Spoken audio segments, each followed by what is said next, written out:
আসসালামু আলাইকুম ওয়া রাহমাতুল্লাহি ওয়া বারাকাতুহু। আপনারা সকলে ভালো আছেন? মনে হচ্ছে ভালো নাই নাকি? শরীর সুস্থ থাকলে, ভালো থাকলে আওয়াজ জোরে হয় না আস্তে হয়?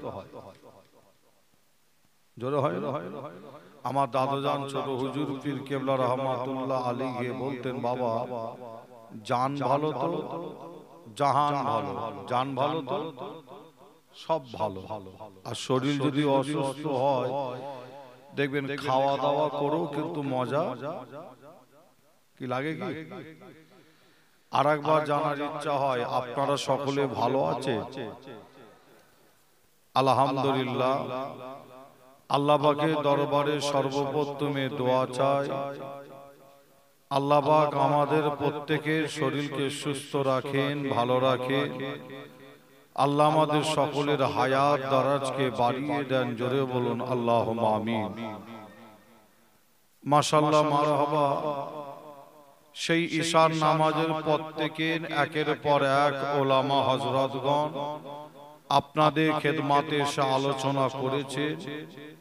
আমার আগে আলোচনা করছিলেন আপনাদের খুব পরিচিত, আমার খুবই কাছের আল্লাহকারী মাওলানা সাহেব ভাই অনেক গুরুত্বপূর্ণ আলোচনা আপনাদের কাছে করছিলেন। আমি আপনাদের ছোট ভাই ছেলে হিসাবে আপনাদের কাছে এসে হাজির হয়েছি। নিশ্চয়ই আপনারা জানেন কমিটি ভাইরা মাহফিলটা করেছেন অনেক কষ্ট মেহনত করে, ঠিক না ভুল? আপনাদের প্রত্যেকের সহযোগিতায়। এটাও আপনারা জানেন যে সারা রাত অবধি মাহফিলটা কি, সারা রাতের মাহফিল কি? আর ঠান্ডা মনে হচ্ছে কম পড়েছে আজকে নাকি? কম না বেশি? একটু বেশি না? যে তাহলে মাহফিল আপনার যদি কম বলেন তাহলে একটু বেশিক্ষণ করে আলোচনা করা যাবে। কি বলছেন, কম না বেশি? ঠান্ডা বেশি পড়ছে, তাহলে আলোচনা যত তাড়াতাড়ি হয় কম করে দিতে হবে নাকি?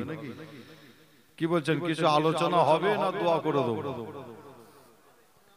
হবে না ইনশাআল্লাহ।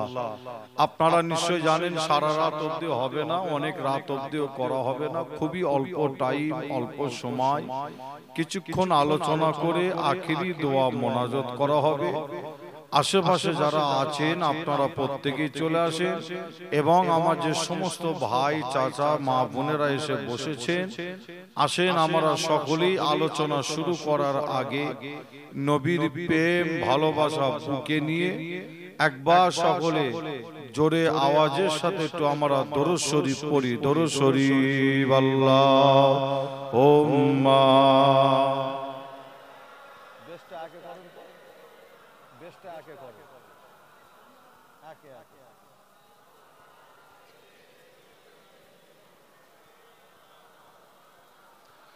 দরুদ শরীফ আল্লাহুম্মা সাল্লি আলা।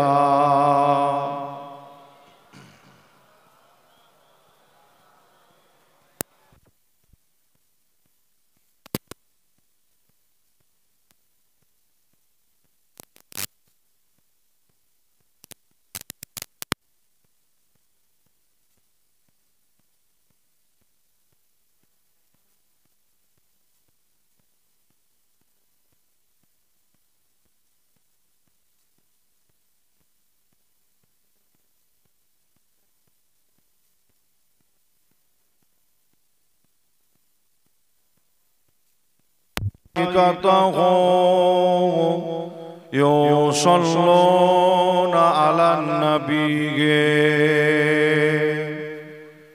يا أيها الذين آمنوا صلوا عليه وسلموا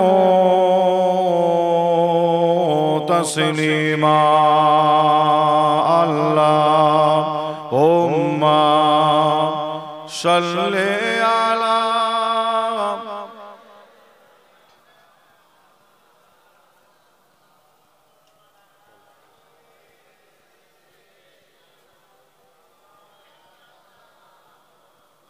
দরুদ শরীফ আল্লাহুম্মা সাল্লি আলা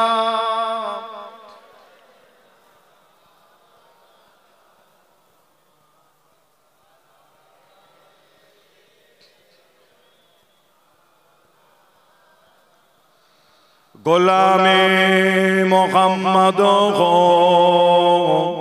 क्या डरेंगे मुझको गुलामे में उनकी गुजारा करूँगा अजल से पराहों में कदमों में उनकी जुदागी न हरगिज़ गवारा करूँगा अल्लाहुम्मा सल्ली अला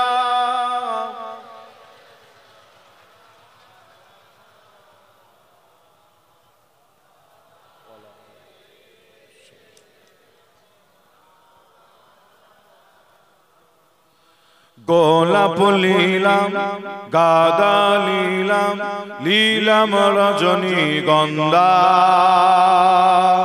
মনের সুখে মালা গেঁথেছি হাজার ফুলের মালা মনের সুখে মালা গেঁথেছি হাজার ফুলের মালা একবার দেখা দাও যদি ও গো কামলিওয়ালা একবার দেখা দাও যদি স্বপ্নে রাতের বেলা হাসি মুখে পরাব তোমায় হাজার ফুলের মালা সুযোগ পেলে পরাব তোমায় হাজার ফুলের মালা বলো বলো ইয়া রাসূলুল্লাহ ইয়া হাবিবাল্লাহ সকলে আমার সাথে নবীর মুহাব্বত ভালোবাসার সাথে সকলে একবার বলেন বলো বলো ইয়া রাসূলুল্লাহ ইয়া হাবিবাল্লাহ আরো জোরে বলো বলো ইয়া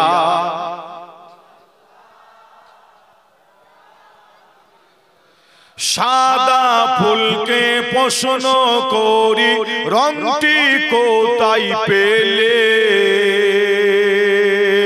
নবীজির ওই দাঁত মোবারক সাদা ছিল বলে জোরে হবে না সুবহানাল্লাহ আর একটু জোরে হবে না সাদা ফুলকে প্রশ্ন করি রংটি কোথায় পেলে নবীজির ওই দাঁত মোবারক সাদা ছিল বলে তাই সাদা ফুলকে তোলে তোলে গেঁথে রাখলাম মালা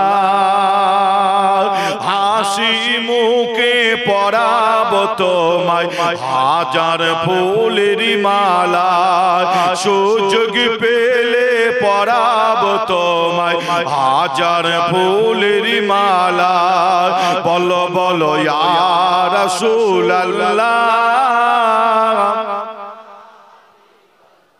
মাশাআল্লাহ বলো বলো ইয়া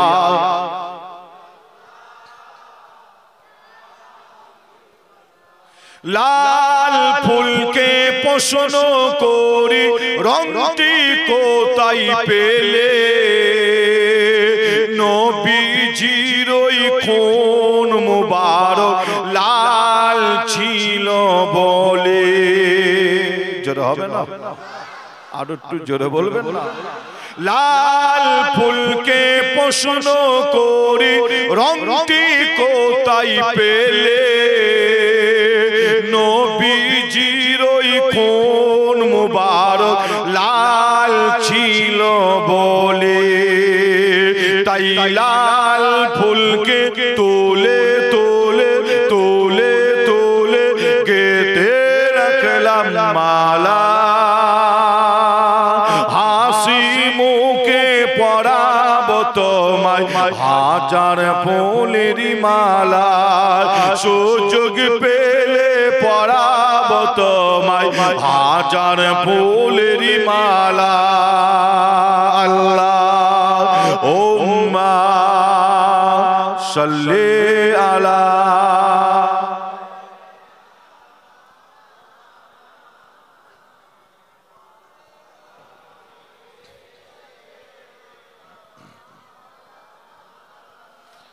বলো লা ইলাহা ইল্লাল্লাহ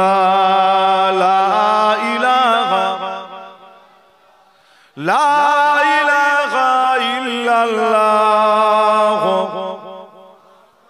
সাল্লাল্লাহু আলাইহি ওয়াসাল্লাম ওয়া ক্বালা আল্লাহু তাআলা ফি কালামিল মাজিদ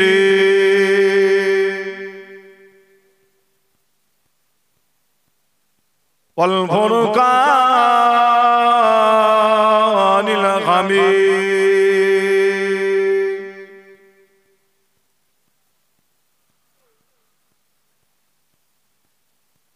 كل نفس ذائقة الموت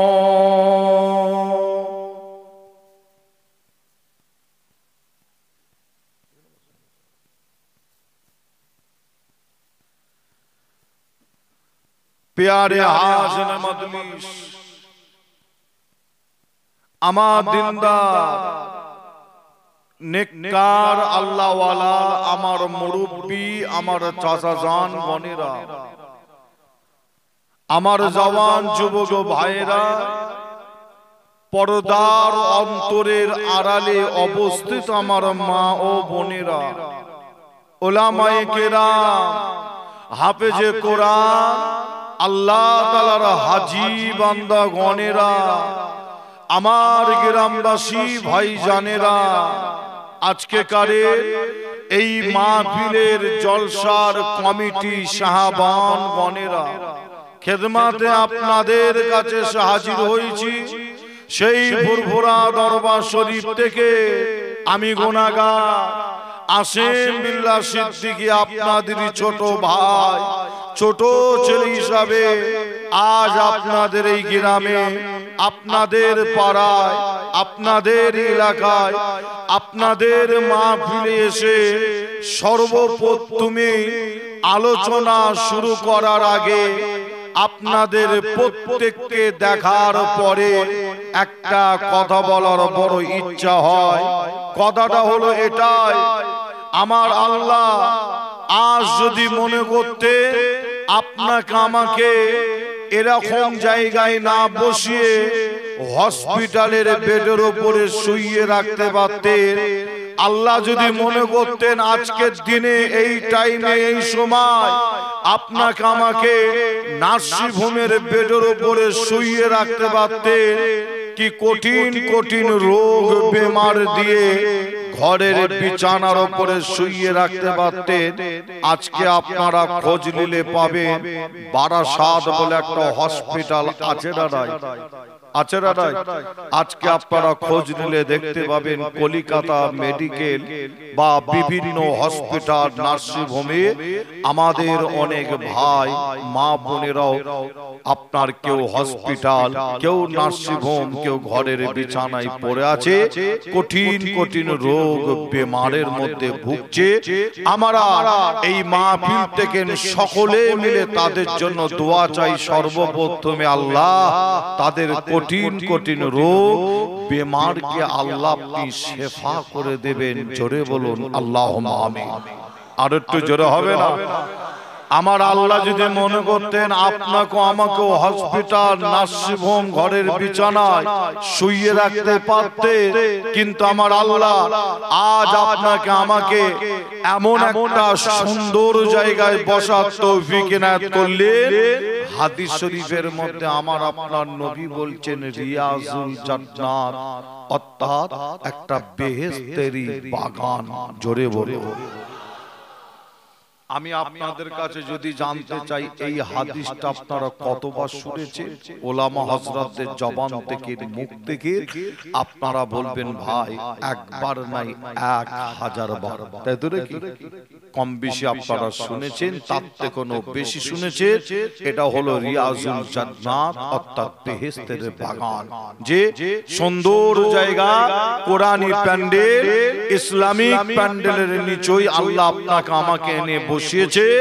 তাই আপনাদের কাছে জানতে চাই, আপনারা বলুন এরকম বেহেশতের বাগান আজ আপনাদের গ্রামে পাড়ায়, কাল আপনাদের পাশের গ্রামে পাশের পাড়ায়, আবার তার পরের দিনে তার পাশের পাড়ায় তার পাশের গ্রামে এরকম বেহেশতের বাগান তৈরি হয়। আমরা গিয়ে বসি, আলোচনা আপনারাও শোনেন যে এরকম বেহেশতের বাগান পৃথিবীর জমিনে অনেক হয়, আমরা প্রত্যেকেই জানি।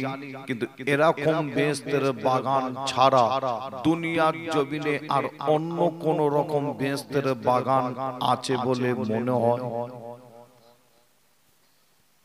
এরকম বেহেশতের বাগান ছাড়া দুনিয়ার জমিনে আর অন্য কোন রকম বেহেশতের বাগান আছে বলে কি মনে হয়?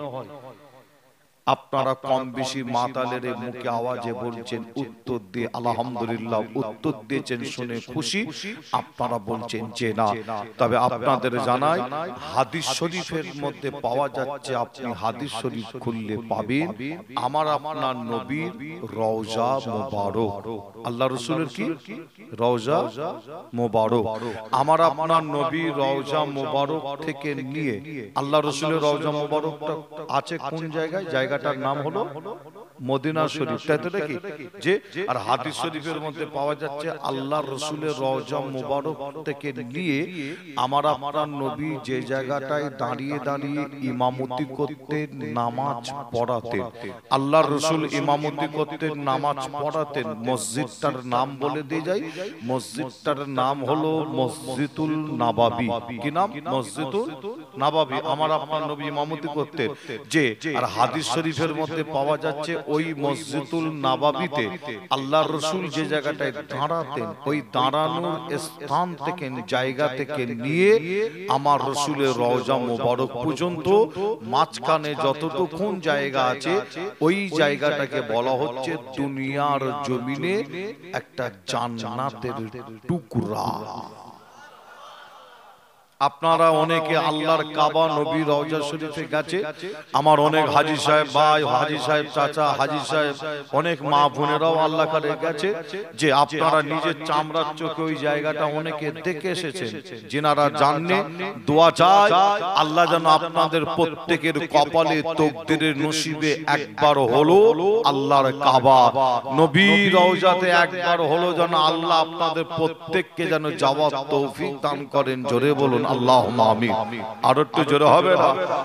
যে আপনাদের যদি আমি একটু বুঝাই, বোঝানোর জন্য যদি একটু দেখাই, নিশ্চয়ই আপনারা বুঝতে পারবেন যে আপনাদের বোঝানোর জন্য ধরেন মদিনার মসজিদ, মসজিদুন নববীটা ধরেন এরকম একটা জায়গায়, যে এরকম একটা জায়গায়, আর আমার আপনার নবী যে রওজা মোবারকটা হলো ধরেন এরকম একটা জায়গায়, যে ইমামতি করতেন এরকম একটা জায়গায়, মদিনার মসজিদ মসজিদুন নববী, আর আল্লাহর রাসূলের রওজা মোবারক হলো ঠিক এরকম একটা জায়গায়, যে এই রওজা মোবারক থেকে নিয়ে মসজিদুল নববীতে নবী আমার যেখানে দাঁড়িয়ে দাঁড়িয়ে ইমামতি করতেন, যে এর দুটো হাতের মাঝখানে জায়গা আছে না? দুটো স্থানের মধ্যে জায়গা আছে না? এই যে দুটো হাত আপনারা দেখছেন আল্লাহ রাসূলের দাঁড়ানোর স্থান মদিনার মসজিদ মসজিদুন নববী, আর আমার আপনার নবী রওজা মোবারক, এই মাঝখানে যতটুকু জায়গা ফাঁকা আছে বলা হচ্ছে এই জায়গাটা হচ্ছে দুনিয়ার একটা জান্নাতের টুকরা। লক্ষ লক্ষ হাজী সাহেব আল্লাহর কাবা শরীফে যায়, আপনাদের গ্রাম থেকে পাড়া থেকে তো যায় না? যায় না? লক্ষ লক্ষ হাজী সাহেব যায়, আপনার গ্রাম পাড়া থেকে অনেকে যান। লক্ষ লক্ষ হাজী সাহেব আল্লাহর কাবা শরীফে যাওয়ার পরে কতদিন থাকে ওখানে? 10 দিন, 12 দিন, 15 দিন, 20 দিন, যেভাবে ট্রাভেলসের সাথে কথা বলে যান 10 দিন 12 দিন 8 দিন থাকার পরে ওই লক্ষ লক্ষ হাজী সাহেব আবার চলে যায় মক্কা শরীফের সমস্ত কাজ মিটিয়ে কোথায় মদিনা শরীফে চলে যান কি জান না যে এই মদিনা শরীফে যাওয়ার পরে লক্ষ লক্ষ হাজী সাহেবরা করে কি জানেন আল্লাহর রাসূলের রওজা শরীফটা জিয়ারত করে আর লক্ষ লক্ষ হাজী সাহেব ওই মদিনার মসজিদুল নববীতে নামাজ পড়ে ওখানেও 4 দিন 5 দিন 8 দিন 10 দিন 12 দিন 15 দিন হাজী সাহেবরা ওখানে থাকতে থাকতে হাজী সাহেবদের ঘুরতে ফিরতে মদিনাতে যে ঘুরতে ফিরতে প্রত্যেকের মনের মধ্যে একটা বড় আশা বড় ইচ্ছা বড় তামান্না আপনিও যদি ওখানে যান আমি আসেম বিল্লাহ আমার কথাটা আপনাদের ওখানে ঘুরতে ফিরতে মনে পড়বে যে প্রত্যেকের মনের মধ্যে একটা বড় ইচ্ছা সেটা হলো কি যে ওই জান্নাতের টুকরার ভেতরে কোন জান্নাত ওই জান্নাতের টুকরার ভেতরে ঢুকে গিয়ে আমি কি 2 রাকাত নামাজ পড়তে পারবো না বেশি আশা করেন কত রাকাত 2 রাকাত ওর ভেতরে কি নামাজ আদায় করতে পারবো না আদায় করতে পারবো না আপনাদের জানাই অনেকের নসিবে কপালে তকদিরে হয় আবার অনেকের নসিবে কপালে তকদিরে হয় না আপনি ওর ভেতরে গিয়ে যদি নামাজ পড়েন মনে রাখবেন আপনি কিন্তু জান্নাতের ভেতরেই নামাজ পড়ছেন ওর ভেতরে গিয়ে যদি আপনি চুপ করে যদি বসে থাকেন চুপ করে ওর ভেতরে ঢুকে গিয়ে চুপ করে যদি বসে থাকেন মনে রাখবেন আপনি কিন্তু জান্নাতের ভেতরে বসে আছেন যদি ওর ভেতরে গিয়ে যদি ঘুরে ঘুরে ঘুরে ঘুরে চেয়ে চেয়ে দেখে নামাজ না পড়ে অনেকে নামাজ পড়ছে আপনি গিয়ে যদি চেয়ে চেয়ে ঘুরে ঘুরে দেখেন মনে রাখবেন আপনি কিন্তু জান্নাত ঘুরে ঘুরে চেয়ে চেয়ে দেখছেন যখনই ওখান থেকে উঠে চলে যাবে আমার আল্লাহ আপনার জীবনী জিন্দেগি সমস্ত সাগিরা গুনাহকে আল্লাহ মাফ করে দেয় জোরে হবে আপনাদের কাছে আলোচনা শুরু করার আগে একটু বলতে চাই জানতে চাই আপনাদের কাছ থেকে আমার আপনার নবী ইমামতি করতেন নামাজ পড়াতেন তাহলে মসজিদটার নাম কি বলুন মসজিদটার নাম হলো মসজিদুল নববী তাই তো নাকি যে আপনাদের কাছে এই নামটা যখন বলেছি তাহলে একটু বলে দিয়ে যাই সেটা হচ্ছে কি সারা পৃথিবীতে আল্লাহর ঘর মসজিদ অনেক আছে না যায় অনেক মসজিদ নাই সারা পৃথিবীতে যত আল্লাহর ঘর মসজিদ আছে সম্মান ইজ্জতের দিক থেকে 2 নম্বর আল্লাহর ঘর 2 নম্বর মসজিদ ওই মসজিদটার নাম হলো মসজিদুল নববী যে মসজিদটার কথা বলছি সারা পৃথিবীর মধ্যে 2 নম্বর মসজিদ সম্মান ইজ্জতের দিক থেকে কি নাম মসজিদটার নাম হলো মসজিদুল নববী ওই মসজিদে গিয়ে যদি আপনাদের মধ্যে কোনো ব্যক্তি যদি 1 রাকাত নামাজ পড়েন 1 রাকাত নামাজ পড়ার ওসিলায় আল্লাহ আপনার আমল নামায় 50,000 রাকাতের সওয়াবকে লিখে দেন জোরে হবে না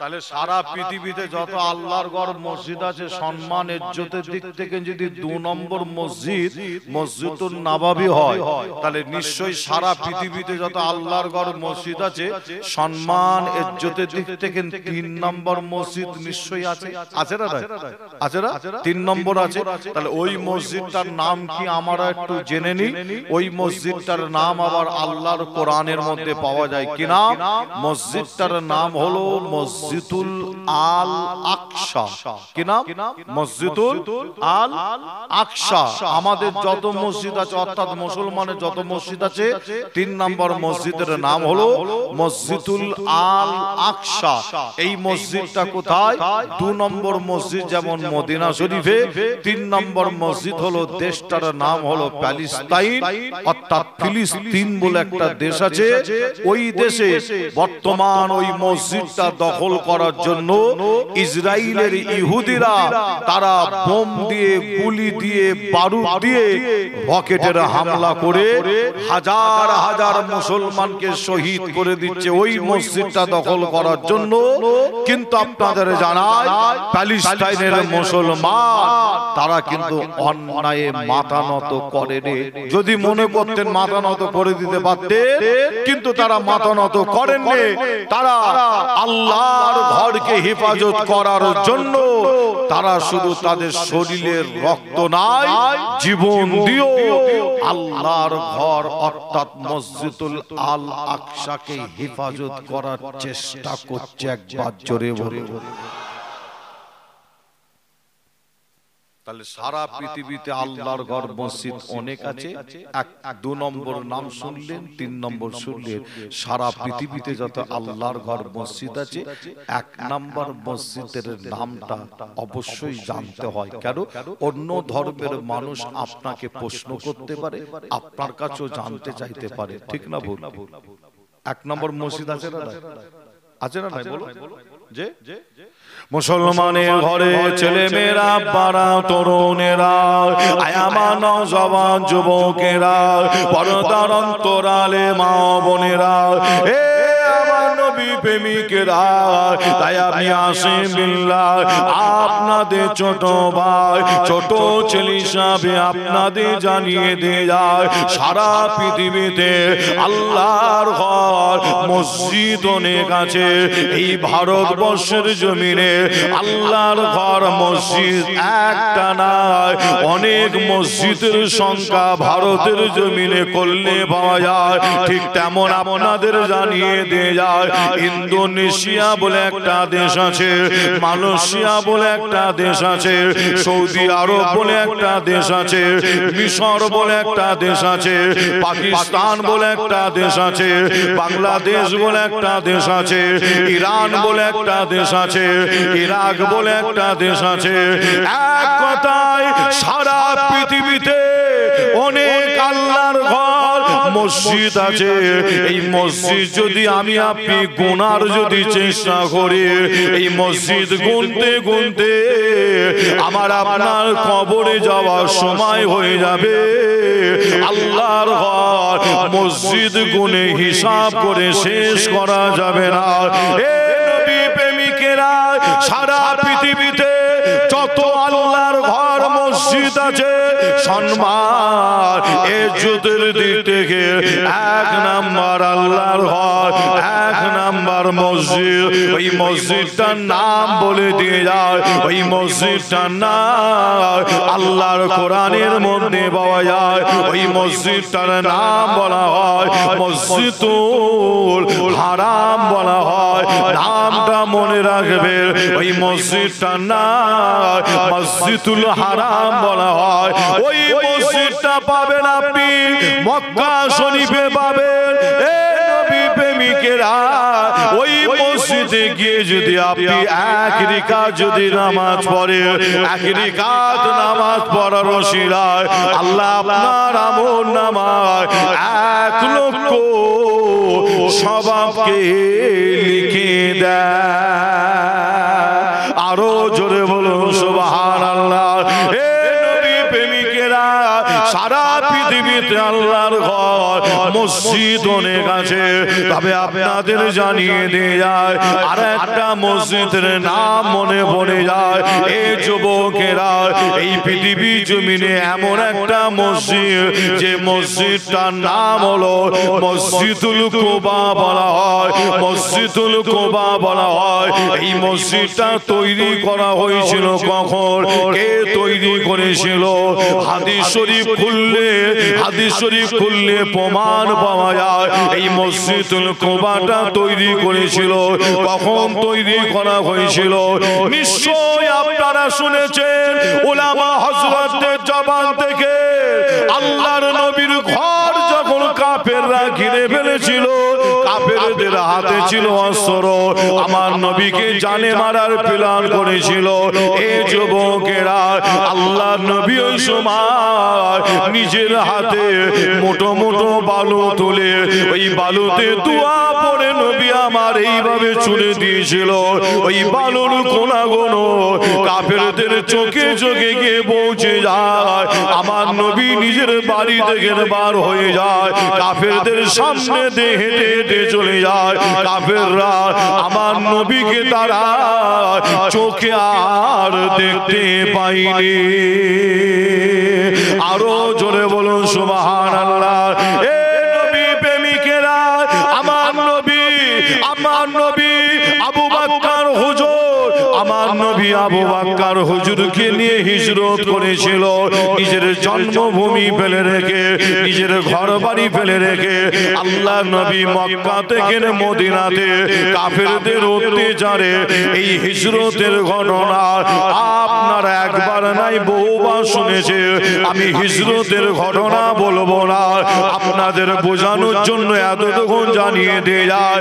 আল্লাহ নবী মক্কা থেকে মদিনাতে এসেছিল ঠিক কথা, কিন্তু মদিনা শরীফটা অনেকটা বড় এরিয়া, অনেকটা বড় জায়গা। এই মদিনা শরীফে আমার নবী সর্বপ্রথম যে স্থান, যে জায়গাটায় উঠেছিল, ওই জায়গাটার নাম আপনারা মনে রাখবে। ওই জায়গাটার নাম বলা হয় কুপা পল্লী বলা হয়, কুপা পল্লী বলা হয়। ওই কুপা পল্লীতে উঠে আল্লাহ নবী করেছিলেন, আমার নবী করেছিলেন কি জানে, সাহাবা হুজুরগণদের নিয়ে আমার নবী সর্বপ্রথমে আল্লাহর ঘর একটা মসজিদ তৈরি করেছিল। ওই মসজিদটা সাহাবা হুজুরগণেরা আমার নবী নিজের হাতে করে তৈরি করেছিল। ওই মসজিদটা তৈরি করার পরে আমাদের নবী মসজিদের নাম দিয়েছিল মসজিদুল কুবা, মসজিদুল কুবা। এই যুবকেরা মদিনা সাহাবারা আমার নবীকে একদিন বলেছিল, ইয়া রাসূলুল্লাহ, ইয়া হাবিবাল্লাহ হুজুর, আপনার মক্কা সাহাবারা তারা আমাদের থেকে অনেক বেশি বেশি আমলে এগিয়ে যায়। আমার নবী ওই সময় জিজ্ঞাসা করেছিল, সাহাবা হুজুররা বলেছিল, ইয়া রাসূলুল্লাহ, ইয়া হাবিবাল্লাহ হুজুর, মক্কা সাহাবারা আল্লাহর কাবা শরীফ পেয়েছে, তারা কাবা শরীফ তওয়াফ করে, উমরা করে, তাদের আমলনামাটা আমাদের থেকে অনেক বেশি বেশি হয়ে যায়। আমার আপনার নবী শোনার সাথে সাথে বলেছিল, এ মদিনা সাহাবারা শুনে রাখো, যদি কোনো ব্যক্তি নিয়ত করে এই মসজিদুল কুবাতে এসে 2 রাকাত আল্লাহর নামাজ যদি আদায় করে, এই 2 রাকাত নামাজ পড়ার ওসিলায় আমার আল্লাহ ওই ব্যক্তির আমলনামায় একটা উমরা করার সওয়াবকে লিখে দেয়। জোরে হবে না সুবহানাল্লাহ। 2 রাকাত নামাজ পড়লে একটা উমরার সওয়াব পাওয়া যায়। মসজিদটার নাম মনে থাকবে কি নাম? মসজিদটার নাম হলো মসজিদুল কুবা। আল্লাহ নিয়ে গেলে, অনেকে গেছেন, আল্লাহ আপনাদের নিয়ে গেলে ওই মসজিদে গিয়ে আপনারাও নামাজ পড়বেন। একদম আল্লাহ রসুলের রওজা শরীফের ওখান থেকে পায়ে হেঁটে হেঁটেও যাওয়া যায়, আবার পায়ে হেঁটে হেঁটেও আসা যায়। একটু রাস্তা আছে, যে একদম কাছে তাও নয়, মোটামুটি কয়েক কিলোমিটার রাস্তা হবে। পায়ে হেঁটে যেতে পারবেন, পায়ে হেঁটে আবার আসতে পারবেন। নাম হলো মসজিদুল কুবা। আমার আপনার নবী নিজের হাতে করে মসজিদটাকে তৈরি করেছিলেন সাহাবা হুজুরগণদের নিয়ে, যে আমার রাসূল বলছেন ওই মসজিদে এসে যদি কোনো ব্যক্তি 2 রাকাত নামাজ পড়ে, এই 2 রাকাত নামাজ পড়ার ওসিলায় আল্লাহ তার আমলনামায় একটা উমরা করার সওয়াবকে লিখে দেন। আরেকবার জোরে বলুন।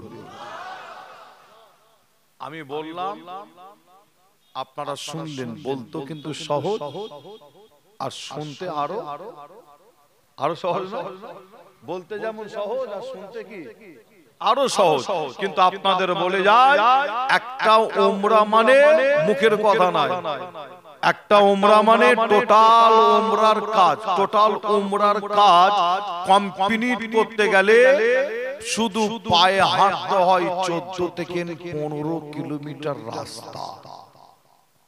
কত কিলোমিটার? 14 থেকে 15। আমার যে সমস্ত মুরব্বী চাচারা নিয়ত করছেন আরো একটু পাকলে যাব, বুঝতে পারছেন? কিছু কিছু মুরব্বী চাচা আছে না, পেকে তো গেছে, আবার চিন্তা করছে আর একটু পেকে গেলে তখন কি, তখন যাব। এরকম অনেকে আছে না? আমি আসিম বিল্লাহ সিদ্দিকী বলি, জওয়ানি হালতে থাকতে থাকতে চলে যান। এবার যে সমস্ত মুরব্বী চাচা যেতে পারেন না একটা টাইমে, যে আল্লাহ আপনাকে নিয়ে যাচ্ছেন, আপনি যাচ্ছেন, যান, যে কিন্তু জওয়ানি হালতে গিয়ে ওখানে যে সমস্ত কাজ আপনি করবেন, যে বয়স হয়ে গেলে সেই সমস্ত কাজ করা কি সম্ভব হয়? কি হয়? কি বল, সম্ভব হয় না। ওখানে গিয়ে দেখবেন আপনাকে ঠেলা গাড়ি, হুইল চেয়ারে বসতে হবে, ঠেলে ঠেলে নিয়ে যাবে, ঠেলে ঠেলে সব কাজ করাবে, বলবে 100 রিয়াল দাও, 100 রিয়াল। তাহলে মনের দিক থেকে অতটা কি হলো, শান্তি হলো না। আর যদি নিজের পায়ে হেঁটে হেঁটে সমস্ত কাজ করেন, কি শান্তি হয় না? মনে একটা আলাদা তৃপ্তি পাওয়া যায়। কি পাওয়া যায় না? যে তাই বলি, জওয়ানি হালতে চলে যান। এবার কিছু করার নেই, বয়স হয়ে গেছে, আপনি যাবেন, নিয়ত করছেন, অবশ্যই যান। তবে একটা কথা বলি, অনেক মুরব্বী চাচারাও এসে আমাকে বলেছেন, ভাইজান আল্লাহ যে কি নিয়ামত করেছেন, একটা পানি, পানিটার নাম হচ্ছে আবে জমজম। বাড়িতে আছে না? প্রত্যেকে কম বেশি প্রত্যেকের বাড়িতে আছে, যে আবে জমজম পানি বলে আল্লাহু আকবার। অনেক মুরব্বী চাচারা বলেছে আমার সাথে গল্প করে, যে আবে জমজম পানি খাওয়ার পরে আল্লাহ যেন মনের মধ্যে যেন একটা আলাদা স্পিরিট দিয়ে দিয়েছে। জোরে বলবে না? এমনও বয়স্ক মুরব্বী, আমার ফুরফুরা শরীফের কথা বলছি, আপনার এখানে একটা ট্রাভেলস আছে, ট্রাভেলসটার নাম ভুলে যাচ্ছি, ফুরফুরা দরবার শরীফে পড়াশোনা করতে আমাদের সাথে খুব ভালো সম্পর্ক, ওটা বসা আল্লাহ করে, যে আপনার জানাব হযরত মাওলানা মোহাম্মদ আলমগীর সাহেব, চেনেন কি আপনারা? নাম শোনেন না মনে না? একটু মোটা করে উনি ট্রাভেলস করেছেন না, নিয়ে যায় মোটা করে। ওনার সাথে ফুরফুরা শরীফ থেকে একজন মুরব্বী চাচা গিয়েছিলেন, যে তিনি এমনি আমি দেখেছি দোকান চালায়, ভালোভাবে চলতে পারে রে, আর আপনার বসলে ভালোভাবে উঠতে পারে রে, আবার দাঁড়িয়ে থাকলে বসতে অসুবিধা হয়। সেই মানুষটা যখন তিনার সাথে যখন গেল উমরা করতে, যে আসার পরে বলছে, আমাকে বলছে, ভাইপো আল্লাহ করে ওখানে ছিলাম যেন শরীর আল্লাহ ভালো রেখেছিলেন, আবার এখানে আবার আসার পরে আস্তে আস্তে যেন আবার ফের জড়িয়ে যাচ্ছি, আবার যেন শরীরটা খারাপ হচ্ছে, জড়িয়ে যাচ্ছি। যে আল্লাহ পাক একটা আলাদা নিয়ামত রেখেছেন ওখানে, ঠিক না ভুল? আলাদা একটা রহমত, আলাদা একটা নিয়ামত। তাই আপনাদের ছোট ভাই ছেলে হিসাবে আপনাদের জানাই, আপনার ট্রাভেলস আপনাকে এখান থেকে নিয়ে যাচ্ছে কোথায়? কলকাতা এয়ারপোর্ট। কলকাতা এয়ারপোর্ট থেকে আবার আপনাকে নিয়ে যাবে কোথায়? বোম্বাই কি দিল্লি কি আপনার হায়দ্রাবাদ, ওখান থেকে আবার আপনাকে নিয়ে যাবে কোথায়? জেদ্দা বলে একটা এয়ারপোর্ট আছে। আর এই জেদ্দা এয়ারপোর্টে আপনার ট্রাভেলস যখন আপনাকে নিয়ে যখন নামবে, প্লেন থেকে নামার পরে একটা বাস দেখবেন আপনাদের কাছে, যে ট্রাভেলস আপনাদের সঙ্গে করে নিয়ে বাসের মধ্যে উঠবে, আর ওই বাসে করে যাবে কোথায়? আল্লাহু আকবার, মক্কা শরীফ। যে বাসে করে যাবেন, খাওয়া দাওয়া হয়েছে, এত রাস্তা সফর করে গেছেন, খাওয়া দাওয়া ঘুম কোনো ঠিক নেই। ওখানে গিয়ে শুধুমাত্র আপনাকে আপনার ট্রাভেলস খালি হোটেলটা দিয়েছে, অর্থাৎ রুমের চাবি দিয়েছে। আপনি হোটেলে রুমে শুধু আপনার সামানপত্র ব্যাগপত্র খালি রেখেছেন, ব্যাস। টাকার সঙ্গে সঙ্গে আপনার মন টানবে আল্লাহর কাবার দিকে। কোথায়? কাবা শরীফের দিকে মন টানবে। আপনার শরীরে দুটো কাপড় জড়ানো থাকবে, একটা আপনার শরীরে আর একটা পরে থাকবে। এই দুটো কাপড়ের নাম হচ্ছে ইহরাম। কি নাম? ইহরাম। দুটো কাপড়ের নাম হচ্ছে ইহরাম, সাদা কাপড়। যে এই ইহরাম পরা অবস্থায় বলা হচ্ছে যত তাড়াতাড়ি পারে আপনার উমরার কাজ তাড়াতাড়ি মিটিয়ে দেন। কি বলা হচ্ছে? ইহরাম যতক্ষণ পরা আছে যত তাড়াতাড়ি পারেন উমরার কাজ মিটিয়ে ইহরাম আপনি খুলে দেন। তার কারণ হচ্ছে কি জানেন? একটু বলে যাই, অনেক কারণ আছে, তার মধ্যে কটা কারণ হচ্ছে যে এই ইহরাম পর অবস্থায় যদি আপনি যদি একটা মাছি যদি মেরে ফেলে, মশা যদি একটা মেরে দেন, মাসলা হচ্ছে কি জানেন? আপনাকে একটা দম দিতে হবে, তার মানে একটা ডুম্বা জবাই করতে হবে। ইন্ডিয়ান টাকা কিছু কম বেশি 15 থেকে 20,000 টাকা দাম নেবে, ওখানে একটা ডুম্বা আপনাকে কিনে জবাই করে খাওয়াতে হবে। শুধু মশা মাছি নয়, অনেকে দেখবেন, আবার দেখবেন অনেকে অভ্যাস আছে কথা বলতে বলতে দেখবেন অনেকে আবার দাড়ি চুলকায়, মাথা চুলকায়, আছে না?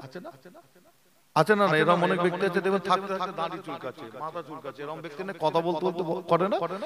যে ইহরাম পরা অবস্থায় যদি আপনি একটা দাড়ি যদি ছিঁড়ে ফেলে, চুল যদি তুলে ফেলে, মাসলা হচ্ছে একটা আপনাকে দুম্বা কিনতে হবে, অর্থাৎ দম দিতে হবে।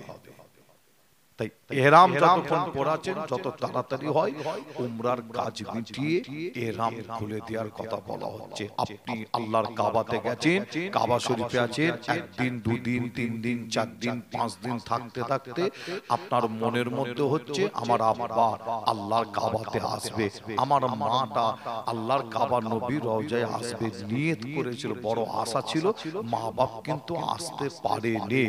যে কেন আসতে পারেনি? তারা আল্লাহটাকে সারা দিয়ে কবরবাসী হয়ে গেছে, আর আপনি সন্তান, আল্লাহ আপনাকে নিয়ে গেছে, আপনার মা বাপ কিন্তু যেতে পারে রে। আপনি নিয়ত করছে আমার মায়ের নামে একটা আমি সন্তান হিসাবে একটা উমরা করব, বাপের নামে আমি একটা উমরা করব। নিয়ত করছেন যে অবশ্যই মা বাপের নামে আপনি উমরা আপনি করতে পারে। আর এই মা বাপের নামে যখন আপনি নিয়ত করবেন উমরা করবে, আপনাকে হোটেল থেকে ইহরাম পরে আপনাকে বার হতে হবে। আপনার হোটেল থেকে কাবা শরীফটা কাছাকাছি, কিন্তু ডাইরেক্ট কাবা শরীফে গিয়ে যদি আপনি কাবা শরীফ তওয়াফ করে আপনার যে উমরা কিন্তু আপনার হবে না। যে উমরা করতে গেলে করতে হবে কি, ওখান থেকে হোটেল থেকে বার হয়ে একটা প্রাইভেট কার, একটা গাড়ি ভাড়া করে আপনাকে একটা মসজিদে যেতে হয়। পায়ে হেঁটে অনেকটা রাস্তা, তাই গাড়ি করে যে 10 থেকে 15 রিয়াল 20 রিয়াল ভাড়া দিয়ে একটা মসজিদে যাবে। মসজিদটার নাম আমাদের আম্মা জান হুজুরের নামে না, মসজিদটার নাম হলো মসজিদুল আয়েশা। কি নাম? মসজিদুল আয়েশা। ডাইরেক্ট হোটেল থেকে না, আবার অনেকে বোঝে না, করে কি জানে, ইহরাম পরে হোটেল থেকে বের হয়ে কাবা শরীফে চলে যায়। অনেকে জানে না যে কাবা শরীফ তওয়াফ হবে না, উমরা। মসজিদুল আয়েশায় গিয়ে ওখানে গিয়ে 2 রাকাত নামাজ ওই মসজিদে পড়তে হবে, পড়ে নিয়ত করতে হবে। এই নামাজ পড়ে নিয়ত যখন করে নিলে দুনিয়ার কোনো চিন্তা ভাবনা আপনার মনের মধ্যে আর থাকবে না। আপনার জবান থেকে শুধু বার হবে কি তালবিয়া লাব্বাইক আল্লাহুম্মা লাব্বাইক। যে এই তালবিয়া পড়তে পড়তে আবার গাড়ি করে আপনাকে কাবা শরীফের কাছে আসতে হবে। আপনাকে যে জায়গাটায় আপনার প্রাইভেট কার আপনাকে ড্রপ করবে অর্থাৎ নামাবে, ওখান থেকে কাবা শরীফ পায়ে হেঁটে শুধু যেতে গেলে 1 থেকে 1.5 কিলোমিটার রাস্তা। একদম যে কাবা শরীফের কাছাকাছি যে গাড়ি লেগে দাঁড় করাবে না, কাবা শরীফের কাছে গিয়ে পৌঁছাতে কিছু কম বেশি কত 1.5 কিলোমিটার 1 কিলোমিটার। মুসলমানের ঘরে ছেলে মেয়েরা, বাড়া তরুণেরা, আয়ামা নওজওয়ান যুবকেরা, পর্দার অন্তরালে মা বোনেরা, এ আমার নবী প্রেমিকেরা, তাই আপনাদের ছোট ভাই ছোট ছেলে হিসাবে আপনাদের জানিয়ে দেয় আল্লাহ আল্লাহ একবার হলো। আল্লাহ আপনাদের প্রত্যেককে, আমার মুরব্বী চাচাদের, আমার যুবক ভাইদের, আমার মা বোনেদের যিনারা গেছেন আল্লাহ তিনাদেরও আল্লাহ একবার হলো আল্লাহ যাওয়ার জন্য তৌফিক দান করে। আল্লাহ যে কি নিয়ামত করেছে আপনি গেলে অবাক হয়ে যাবে। এ মুরব্বী চাচা জানেরা, যুবক ভাইয়েরা, আপনি কাবা শরীফের কাছে হেঁটে হেঁটে হেঁটে হেঁটে আল্লাহর কাবা শরীফের কাছে গিয়ে পৌঁছে যাবে। মোবাইলে আপনি কাবা শরীফ দেখেছেন, নিজের চামড়ার চোখে দাঁড়িয়ে দেখবেন যখন কাবা শরীফের কাছে গিয়ে একদম কাবার কাছে গিয়ে পৌঁছে যাবে, কাবা শরীফ তওয়াফ করতে হয়। এই কাবা শরীফটা তওয়াফ করবেন কোথা থেকে? আপনি শুরু করবেন কোথা থেকে? কাবা শরীফ তওয়াফ আপনি যেখান থেকে খুশি তওয়াফ করতে পারবেন যে না। জামানেরা আল্লাহর কাবা শরীফটা মোবাইলে দেখলে আপনি দেখতে পাবেন কাবা শরীফের কয়েকটা কোণ আছে, কাবা শরীফের কয়েকটা কোণ আছে। এ যুবকেরা ওই কাবা শরীফ তওয়াফ করতে গিয়ে ওখানে অনেকে ভুল করে থাকে। কাবা শরীফ তওয়াফ আপনি যেখান থেকে খুশি তওয়াফ করতে পারবেন যে না, যেখান থেকে খুশি নিয়ত করতে পারবেন যে না। এ যুবকেরা, আমার মুরব্বী চাচা জানেরা, মা বোনেরা, আপনাদের জানিয়ে দিয়ে যায়, মোবাইলে দেখলে আপনারা নিশ্চয়ই বুঝতে পারবেন কাবা শরীফটা আজকে আলোচনা শোনার পরে মোবাইলে আপনারা অবশ্যই দেখে নেবেন, লক্ষ্য করে দেখবেন আল্লাহর কাবার কোণে আল্লাহর কাবার কোণ আছে, কয়েকটা কোণ আছে কাবা শরীফের। একটা কোণে লক্ষ্য করে দেখলে দেখতে পাবে আল্লাহর কাবার একটা কোণে একটা পাথর লাগানো আছে, একটা পাথর একটা কোণে লাগানো আছে। ওই পাথরটার নাম হাদিস শরীফের মধ্যে পাওয়া যায়। ওই পাথরটার নাম বলা হয় হাজরে আসওয়াদ পাথর বলা হয়। ওই পাথরটা এত নিয়ামতি পাথর। ওই পাথরে গিয়ে আপনি যদি দুটো ঠোঁট লাগিয়ে দিয়ে চুমা দেন, এই চুমা দিয়ে আরো শিলায় আল্লাহ আপনার গুনাহকে মাফ করে দেবে। আরো জোরে বলুন সুবহানাল্লাহ। এ নবী প্রেমিকেরা, ওই পাথরটার নাম হলো হাজরে আসওয়াদ পাথর। পৃথিবীর জমিনে একটা জায়গায় আছে, একটাই পাথর আছে। ওই পাথরটা আল্লাহর কাবার কোণে। এ যুবকেরা, ওই পাথরে যখন কোন মানুষ গিয়ে ঠোঁট লাগায়, ঠোঁট লাগায়, ওই পাথরটা মানুষের গোনা টানে, গোনা টানে। এ যুবকেরা, ওখানে গিয়ে হাজী সাহেবরা দিওয়ানা হয়ে যায়, পাথরের চুমা দেওয়ার জন্য মানুষ দিওয়ানা হয়ে যায়। এ যুবকেরা, তাই আপনাদের জানিয়ে দিয়ে যায়, ওই পাথরটা হাদিস শরীফের মধ্যে পাওয়া যায়। ওই পাথরটা হলো জান্নাতের পাথর। ওই পাথরটা আল্লাহর কাবার কোণে কে লাগিয়েছিল? হাদিস শরীফের মধ্যে পাওয়া যায়, আমার আপনার নবী নিজের হাতে করে আল্লাহর কাবার কোণে লাগিয়ে দিয়েছিল। এ যুবকেরা, ওই পাথরটার কালার কি? হাদিস শরীফ সাক্ষী দেয়, পাথরটার কালার হলো সাদা, সাদা, সাদা। কিন্তু আপনি মোবাইলে দেখলে দেখতে পাবে পাথরটা সাদা না, পাথরটা কালো। হাদিস শরীফ বলে সাদা, আপনি দেখবেন কালো। এই কালো হওয়ার কারণ হলো কি জানে?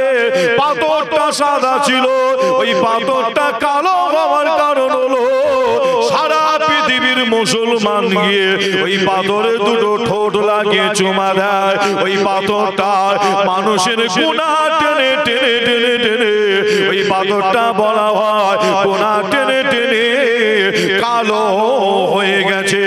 এ যুবকেরা, আল্লাহর কাবার কোণে ওই পাথর পাথরটা যে কোণে লাগানো আছে ওই কোণে গিয়ে আপনি দাঁড়াবেন। একদম কাছাকাছি দাঁড়াতে যদি না পারে আপনি ওই কাবার কোণে সোজাসুজি অনেকটা দূরে দাঁড়াবেন। আপনি দাঁড়িয়ে নিয়ত করবেন, কাবা শরীফ তাওয়াফ করার নিয়ত করবেন। এই নিয়ত করে কাবা শরীফ তাওয়াফ শুরু করে দেবেন। কবার 7 বার আল্লাহর কাবা শরীফ তাওয়াফ করতে হয়। আল্লাহর কাবা শরীফ 7 বার তাওয়াফ করতে হয়। 7টা চক্করে 7টা দোয়া আছে। দোয়া যদি আপনি না জানেন, আপনি যদি দোয়া যদি না জানেন, কাবা শরীফ তাওয়াফ করার সময় আপনি বই দেখে দেখে দোয়া পড়বেন। আপনি বই দেখে যদি পড়তে যদি না পারেন, আল্লাহর কাবা শরীফটা যদি আপনি দরুদ শরীফ পড়ে কাবা শরীফ তাওয়াফ করে, এই দরুদ শরীফ পড়ার ওসিলায় আল্লাহ আপনার তাওয়াফকে কবুল করে নেবে। জোরে হবে না সুবহানাল্লাহ? অনেকে আছে দেখবেন বই পড়তে পারে না, আছে না? অত বড় বড় দোয়া, 7টা চক্করের 7টা দোয়া মুখস্থ যদি না হয় অনেকে বই থেকে পড়ে। আবার অনেকে বলবে আমি আরবি পড়তে পারিনি, বাংলা পড়তে পারিনি, এমনও মানুষ আছে না? আছে না?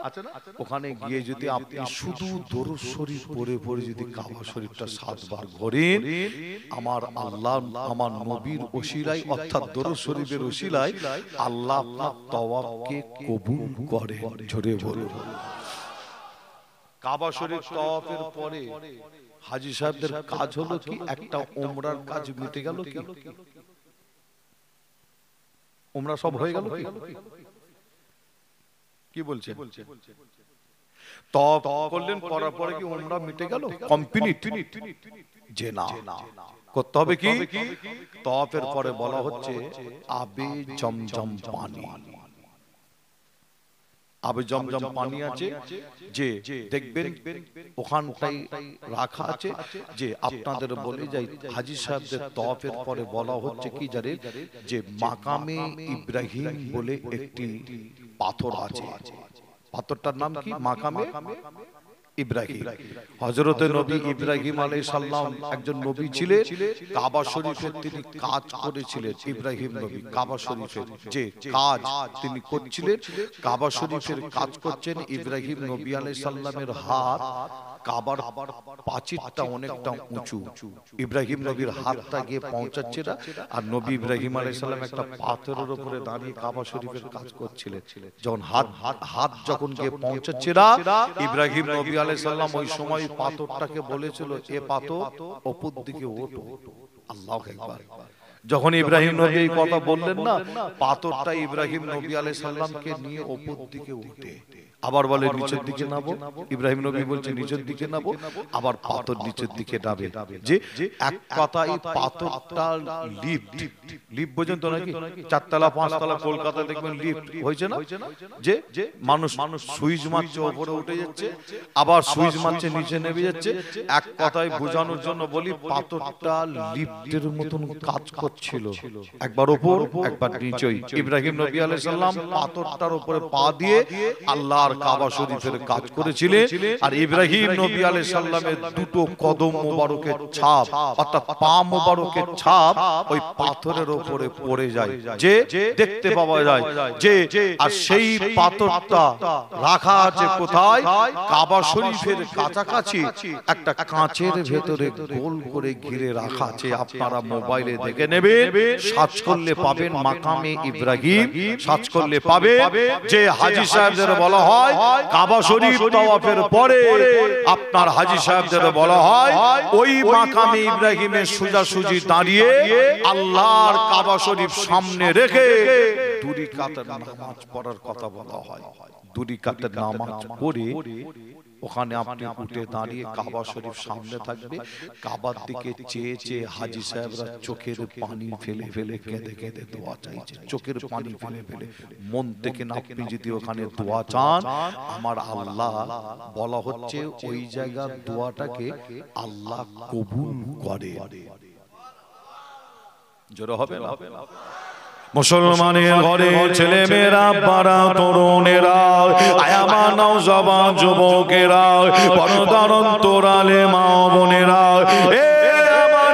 প্রেমিকেরা তাই আমি আসিম বিল্লাহ আপনাদের ছোট ভাই ছোট ছেলে হিসাবে আপনাদের জানিয়ে দিয়ে যায় যুবকেরা কাবা শরীফের ওখানে মাকাম ইব্রাহিমের ওখানে নামাজ পড়ে আপনি চলে যাবে আবে জমজমের পানি পান করবে এই আবে জমজম পানি পান করার পরে আপনাকে চলে যেতে হবে কোথায় সাফা আল মারওয়া সাফা আল মারওয়া সাফা পাহাড় হলো একটা সাফা হলো একটা পাহাড় মারওয়া হলো আর একটা পাহাড় সাফা পাহাড় হলো এখানে মারওয়া পাহাড় অনেকটা ধরে সাফা পাহাড় থেকে আপনাকে মারওয়া পাহাড়ে যেতে হয় মারওয়া থেকে সাফায় আসতে হয় যুবকেরা আপনাদের জানিয়ে দিয়ে যায় সাফা আল মারওয়া সাফা পাহাড় থেকে মারওয়া 7 বার সাফা মারওয়া সাই করতে হয় সাফা মারওয়া সাই করতে হয় ওখানেও দোয়া আছে দোয়া যদি না জানে আপনি দরুদ শরীফ পড়ে পড়ে সাফা মারওয়া সাই করবে এই সাফা মারওয়া সাই করার আল্লাহ পাক দরুদ শরীফের ওসিলায় কবুল করে না আরো জোরে বলুন সুবহানাল্লাহ প্রেমিকেরা সাফা মারওয়া সাই করার পরে আপনার শেষ হবে মারওয়া পাহাড়ের উপরে এই মারওয়া পাহাড়ের উপরে যখন শেষ হবে ওই পাহাড়ের উপরে আবার 2 রাকাত নামাজ ওখানে পড়ে আপনি বাইরের দিকে বার হয়ে যাবে বাইরের দিকে চলে যাবে আপনি বাইরে গিয়ে আপনি দোয়া পড়ে আপনি নারা হয়ে যাবে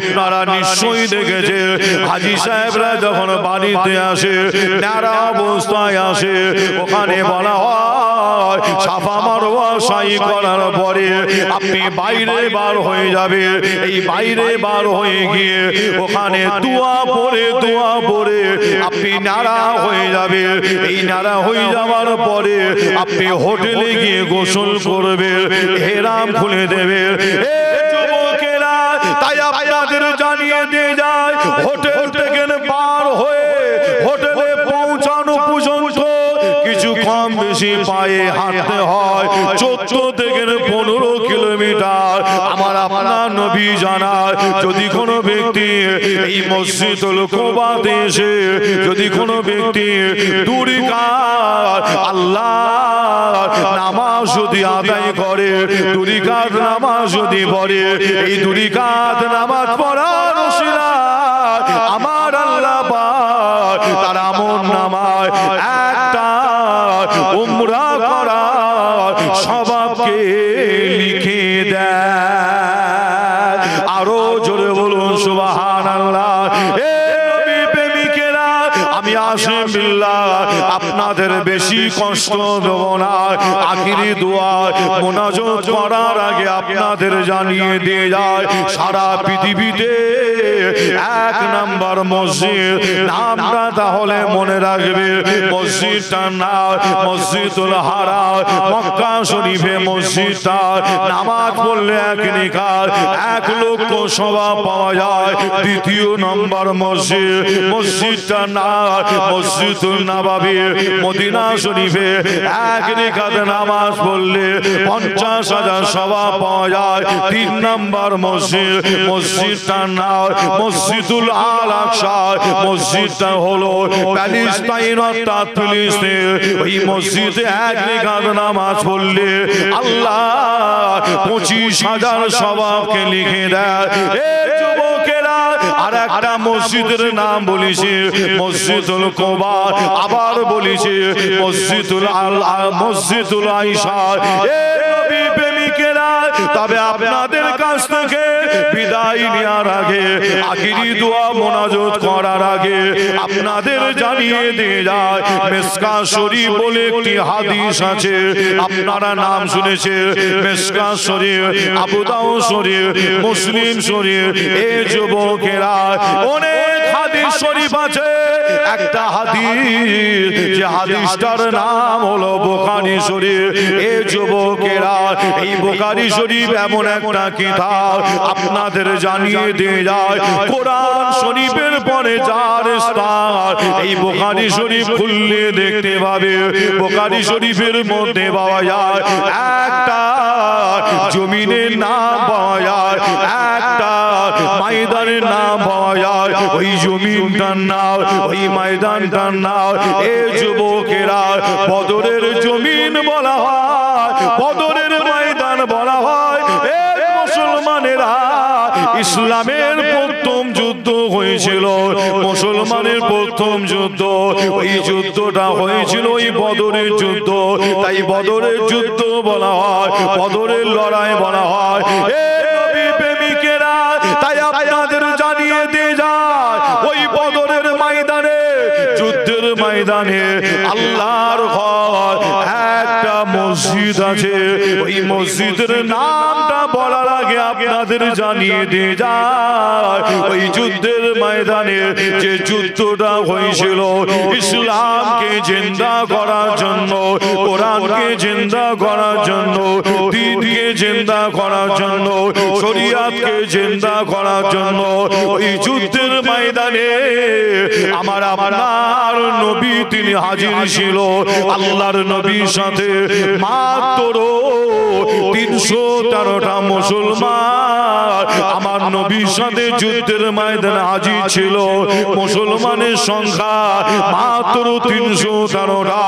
এই নবী প্রেমিকেরা, ওই যুদ্ধের ময়দানে আর একদিকে দাঁড়িয়ে আছে ইসলামকে মিটানোর জন্য, কোরআনকে মিটানোর জন্য, 313টা মুসলমানকে মেরে শেষ করে দেওয়ার জন্য এই যুবকেরা আর একদিকে দাঁড়িয়ে আছে 1000 কাফের দাঁড়িয়ে আছে।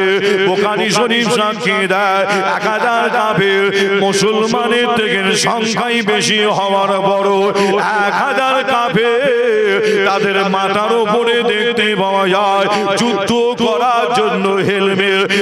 1000 কাফের তাদের শরীরের মধ্যে দেখতে পাওয়া যায় যুদ্ধ করার জন্য লোহার টেরে। 1000 কাফের মুসলমানের থেকে সংখ্যাই বেশি 1000 কাফের তাদের কাছে দেখতে পাওয়া যায় প্রত্যেকের কাছে একটা একটা করে সওয়ারি ঘোড়ার পিঠের উপরে যুদ্ধের ময়দানে এসেছে। 1000 কাফের তাদের হাতে দেখতে পাওয়া যায় সেই জামানার উন্নত মানের অস্ত্র দেখতে পাওয়া যায়। এই নবী প্রেমিকেরা, ওই যুদ্ধের ময়দানে 313টা মুসলমান তাদের মাথায় হেলমেট ছিল না। 313টা মুসলমান তাদের শরীরে লোহার টেনে ছিল না। 313টা মুসলমান তাদের কাছে সওয়ারি ছিল না। 313টা মুসলমান তাদের হাতে উন্নত মানের অস্ত্র ছিল না। ওই 313টা মুসলমান ইসলামকে জিন্দা করার জন্য আমার নবীর সাথে দাঁড়িয়ে আছে। তাদের হাতে ছিল মাত্র খাজুর গাছের ডাল। ওই খাজুর গাছের ডাল নিয়ে আমার নবীর সাথে দাঁড়িয়ে আছে ইসলামকে জিন্দা করার জন্য। এই নবী প্রেমিকেরা, ওই যুদ্ধের ময়দানে যুদ্ধ শুরু করার আগে আমার আপনার নবীকে লক্ষ্য করে দেখা যায় আল্লাহ নবী ওই বদরের যুদ্ধের ময়দানে যুদ্ধ শুরু করার আগে আমার নবী পাক করেছিল কি জানে, ওই মরুভূমির উপরে বালুর উপরে যুদ্ধের ময়দানে আল্লাহ নবী সিজদায় পড়ে গিয়েছিল। আল্লাহ দরবারে সিজদায় পড়ে গিয়েছিল।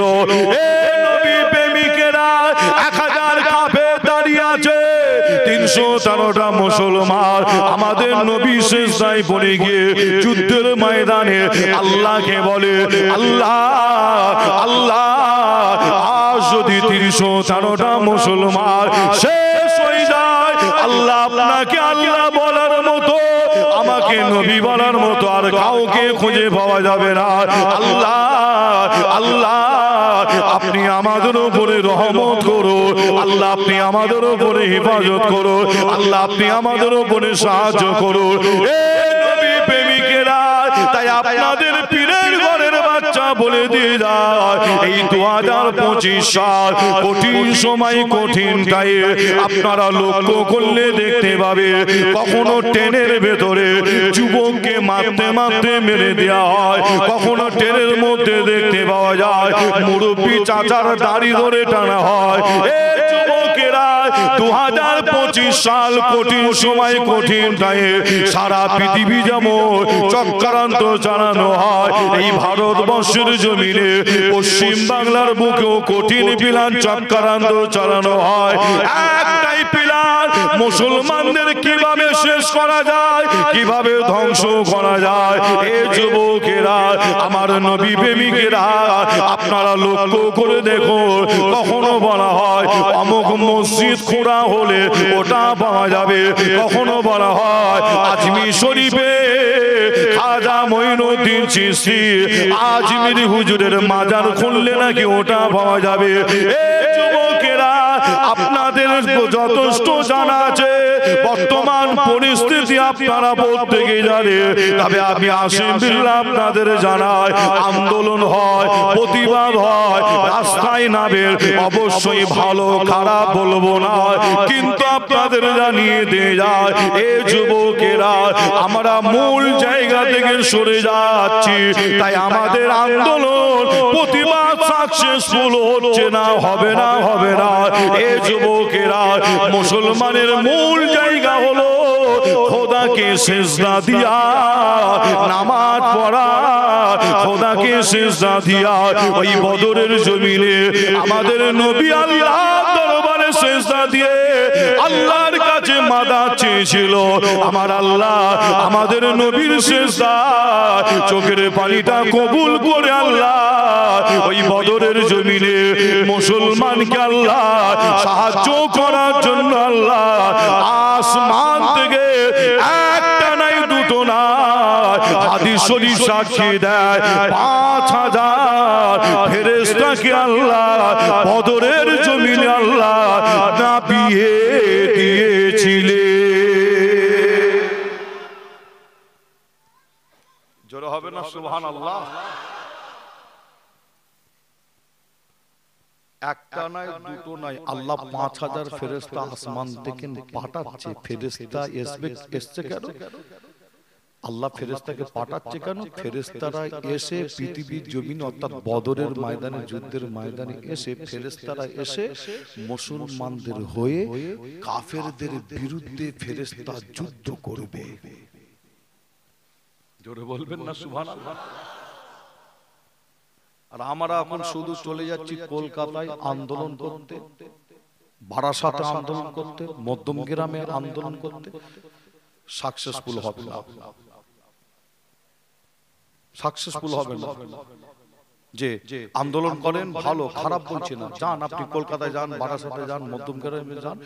যে দুঃখের কথা বলবো কি বললে বলবে আসিম বিল্লাহ সিদ্দিকীর এরকম কথা বলা ঠিক হয়নি। যিনি পীর সাহেব আন্দোলন ডাকছে সেও নামাজ পড়ে না, যিনি পীরজাদা আন্দোলনের জন্য ডাক দিচ্ছে সেও নামাজ পড়ে না, আর যারা ছুটছে অধিকাংশ অনেকে নামাজ পড়ে না। ঠিক না? বুঝতে পারছেন না? যিনি আন্দোলন ডাকছে সেও নামাজ পড়ে না, আর অধিকাংশ মানুষ যারা যাচ্ছে তারাও নামাজ পড়ে না। মূল জায়গা থেকে আমি আপনি সরে গেছি। পীরের ঘরের বাচ্চা বলে যাচ্ছি কঠিন সময় আগিয়ে আসছে। মনে রাখবেন 2025 কঠিন প্ল্যান চক্রান্ত পশ্চিম বাংলার বুকেও কিন্তু করা হয়। আপনাদের কাছে খবর আছে কিনা জানি না। পীরের ঘরের বাচ্চা বলে যাচ্ছি পশ্চিম বাংলার বিভিন্ন জেলায় জেলায় এই 2025-এ বিভিন্ন জেলায় জেলায় জেলায় জেলায় মাস্তান রেডি করা হয়। নিশ্চয়ই আপনারা বোঝেন মাস্তান কাকে বলা হয়। মাস্তান রেডি করা হয়, একটাই প্ল্যান, মুসলমানদের কিভাবে ধ্বংস করা যায়, কিভাবে শেষ করা যায়। লক্ষ্য করে দেখুন, যদি আমি একটু বলি নিশ্চয়ই ধরতে পারবেন। আপনারা বলবেন ভাই পশ্চিম বাংলায় মাস্তান রেডি করা হলো, কই আমরা তো দেখতে পাইনি। পাবেন কি করে? দেখছেন না, বলছে মুসলমানের সিনাই ডাইরেক্ট গুলি করে করে মারা হবে। কি শোনেন এই বক্তব্য? শুনেছেন কি আপনারা? যে পশ্চিম বাংলার মাটিতে দাঁড়িয়ে আমার মা বোনেদের ইজ্জত নিয়ে কথা বলছে। কি বলে রে বক্তব্য দিতে দিতে? এই পশ্চিম বাংলার মাটিতে আমার মা বোনেদের নিয়ে বাজে কমেন্ট করা হয়। এই পশ্চিম বাংলার জমিনে লক্ষ্য করলে আপনারা দেখতে পাবে কখনো মাস্তান দাঁড়িয়ে বক্তব্য দিতে দিতে বলে এই মুসলমানকে ঘাড় ধাক্কা দিয়ে পাকিস্তানে পাঠানো হবে, পাকিস্তানে পাঠানো হবে, বাংলাদেশে লাথি মেরে পাঠানো হবে। আর মুসলমানদের তাড়ানোর জন্য নাম ব্যবহার করা হয়েছে এনআরসি। আপনারা নিশ্চয়ই জানেন, কি নাম শোনেন না? এনআরসি, এমপিআর, বিভিন্ন রকমের নাম ব্যবহার করেছে। যে কঠিন সময়, কঠিন টাইম, যে আবার একটা বিল পাস করতে চাইছে, নিশ্চয়ই আপনারা জানেন। এই বিলের কথা আপনাদের আবার নতুন করে বলতে হবে না, অনেক আলোচনা শুনেছেন, সময় নষ্ট করব না, দোয়া চাইবো। এতটুকুন বলি, একটা মসজিদ বাবরি মসজিদ দখল করেছে। আর এই বিল যদি পাস করতে পারে, সারা ভারতের যত মসজিদ, মাদ্রাসা, খানকা, কর্মস্থান আছে সব তাদের আয়ত্তের মধ্যে চলে যাবে। আপনি কবরে মাটি দিতে যাবেন, আপনার গ্রামে একজন মারা যাবে, মাটি দিতে যাবে, তাদের কাছে পারমিশন নিতে হবে, তবে কবর খুঁড়তে হবে। কি কথা বোঝাচ্ছে? বুঝতে পারছেন না? যে হঠাৎ করে আইন করবে, যে হঠাৎ করে আইন করবে, কি আইন? মুসলমান আমরা নামাজ পড়ি মসজিদে, আল্লাহ কত ওয়াক্ত নামাজকে ফরজ করেছে বলে 5 ওয়াক্ত, যাদের কি এই বিল যদি পাস হয়ে যায়, হঠাৎ করে আইন করে দেবে। কি আইন? মুসলমান আর 5 ওয়াক্ত মসজিদে গিয়ে তোমরা নামাজ পড়তে পারবে না, আমরা নিয়ম করলাম 3 ওয়াক্ত নামাজ পড়তে পারবে। কি শুনে মনে হচ্ছে আসিফুল্লাহ সিদ্দিকী ভুলভাল বকছে মনে নাকি? যে না, যদি বিল পাস করতে পারে তাদের আয়ত্তের মধ্যে। কঠিন সময়, কঠিন টাইম, আমি আসিম বিল্লাহ সিদ্দিকী আমার ব্রেনটে যেটা ধরা পড়েছে কিতাব পড়ে, যে সেটা হলো কি, আল্লাহর মাদাদ ছাড়া মুসলমান কোন জায়গায় জয়ী হতে পারে নে এবং হতেও পারবে না। আল্লাহর মাদাদ যদি আমাদের উপরে হয়, আল্লাহর সাহায্য যদি আমাদের উপরে হয়, ইনশাআল্লাহ সারা পৃথিবী যদি একদিকে হয়ে যায়, একটা পশম আপনার কেউ হিলাতে পারবে না। একবার জোরে বলুন সুবহানাল্লাহ। বদরের জমিন থেকে শিক্ষা আপনাকে আমাকে এটাই নিতে হয়। ওই বদরের জমিনে মুসলমান 313 জন, 1000 কাফের, তাদের কাছে সবকিছু যে সব উন্নত মানের, কিন্তু ওই বদরের জমিনে আমার নবীর সিজদাটাকে আল্লাহ খালি কবুল করলেন, কবুল করে চোখের পানিকে কবুল করে। আল্লাহু আকবার। হাদিস শরীফ সাক্ষী দিচ্ছে আমার আপনার নবী এত কান্না কাঁদছেন, বলা হচ্ছে ওই রকম কান্না আমার আপনার নবী খুব কম কেঁদেছিলেন। চোখের পানি গড়াতে গড়াতে না বদরের জমিনের বালুটা ভিজে গিয়ে আল্লাহর নবীর কপালে লেগে গিয়েছিল। এত কান্না কাঁদে আমার আল্লাহ নবীর সিজদা, চোখের পানিকে কবুল করে আসমান থেকে 5000 ফেরেশতা পাঠালেন। আমি আপনাদের ছোট ভাই ছেলে হিসাবে বলে যাব যে এই কঠিন সময়, কঠিন টাইমে আল্লাহর মাদাদ, আল্লাহর সাহায্যের আশা করুন। তাছাড়া কোন লাইন নেই, কোন রাস্তা নাই। আন্দোলনে যান, প্রতিবাদ করুন, যে খোদাকে সিজদা দিয়ে তবে আপনি কলকাতায় যান, বারাসাতে যান, মধ্যম গ্রামে যান, যেখানে খুশি আপনি যান, যে আপনি খোদাকে আগে সিজদা দেন। আমার আল্লাহ সিজদার মধ্যে আল্লাহ এত মজা দিয়েছে, পীরের ঘরের বাচ্চা আপনাদের জানায়, দুনিয়া আখিরাতে এক কথাই সিজদার মধ্যে আল্লাহ এত মজা দিয়েছে। সিজদা আপনি যদি দেন, আমার আল্লাহ আপনাকে দুনিয়া আখিরাতে কোনো জায়গায় কমতি রাখবে না। জোরে বলুন। আমার নবী পাকের একটা হাদিস মনে পড়ে, আল্লাহ রাসূল বলছেন বাদিরু বিল আমাল কাবলা আন তামুত। এই হাদিসটার মানে আমার নবী বলছেন তোমাদের মওত আসার আগে যত তাড়াতাড়ি পারো ভালো কাজগুলো তাড়াতাড়ি করে করে দাও।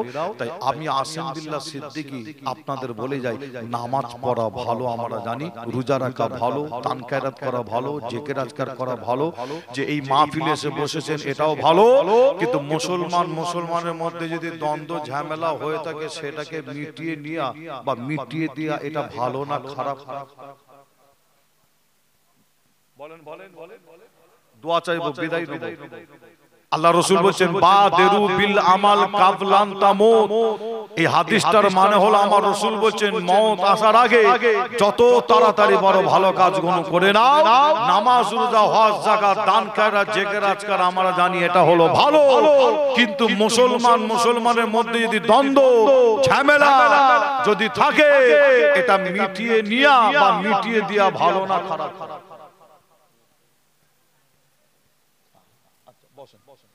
এটা ভালো না খারাপ?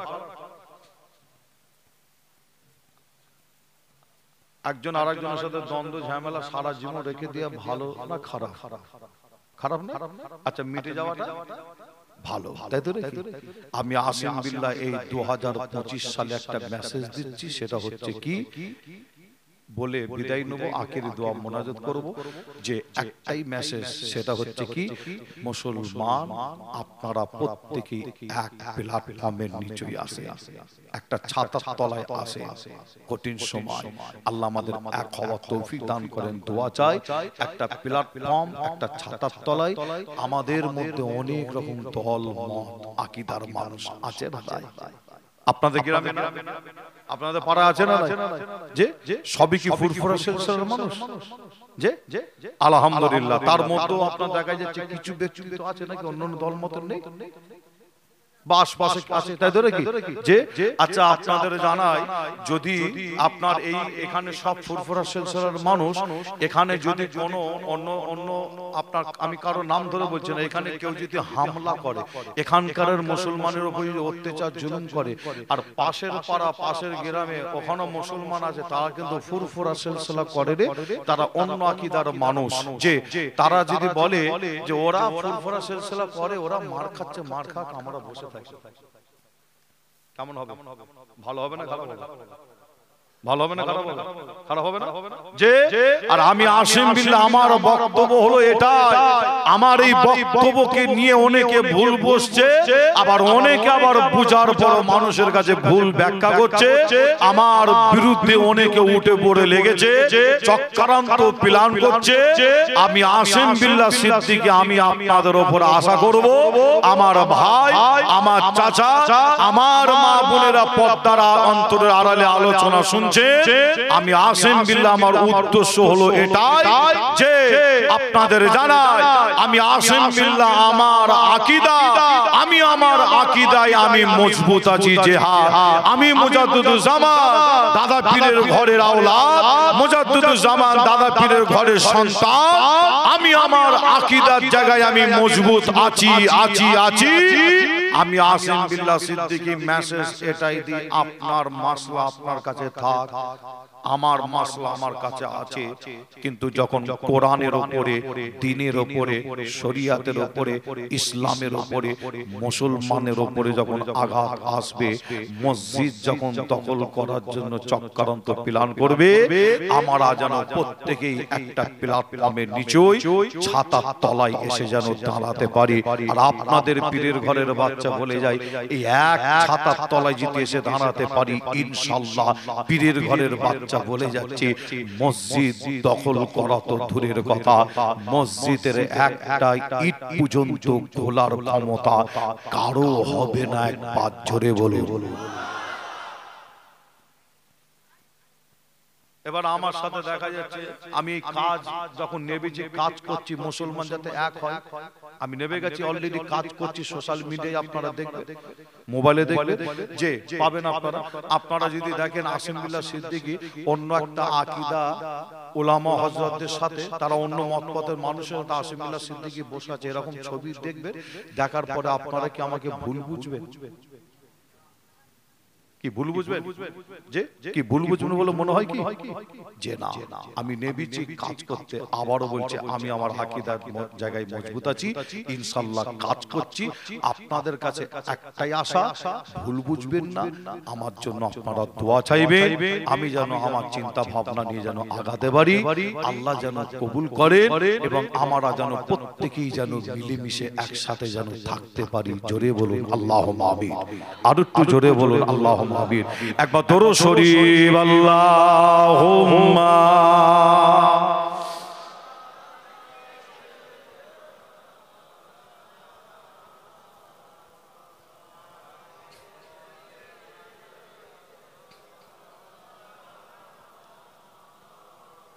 জোছনা ভরা চাঁদিনী রাতে চাঁদিকে যখন দেখি, স্বপ্ন লোকে বিবর হয়ে শুধু তোমায় দেখি।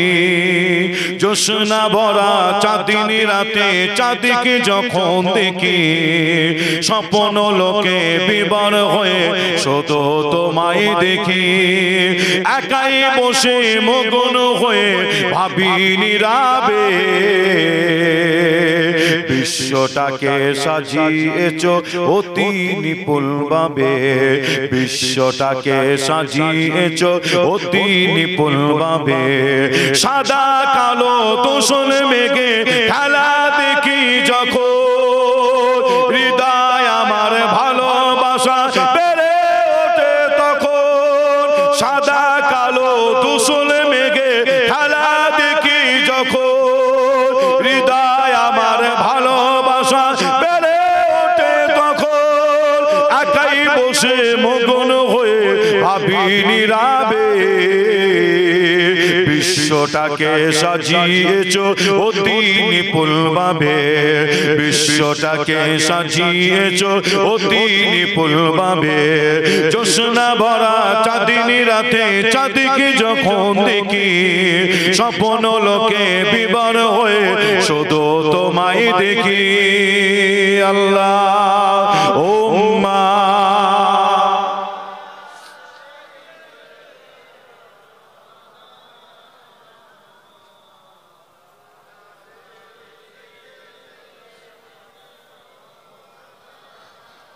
আমার দিনদার ইমানদার নেককার আল্লাহওয়ালা ভাইজানেরা, জওয়ান যুবকেরা, পর্দার অন্তরের আড়ালে অবস্থিত আমার মা ও বোনেরা, দেখতে দেখতে প্রায় রাত 12:30টার কাছাকাছি।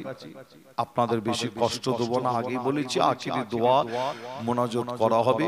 আপনাদের কাছে আলোচনা কমপ্লিট করতে পারলাম না।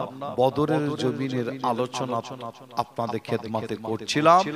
এই বদরের জমিন আলোচনা করে যদি মনে করি কমপ্লিট করে দিয়ে যাব 3.5 থেকে কিছু কম বেশি 3 থেকে 3.5 ঘন্টা সময় লাগে একটা ময়দান।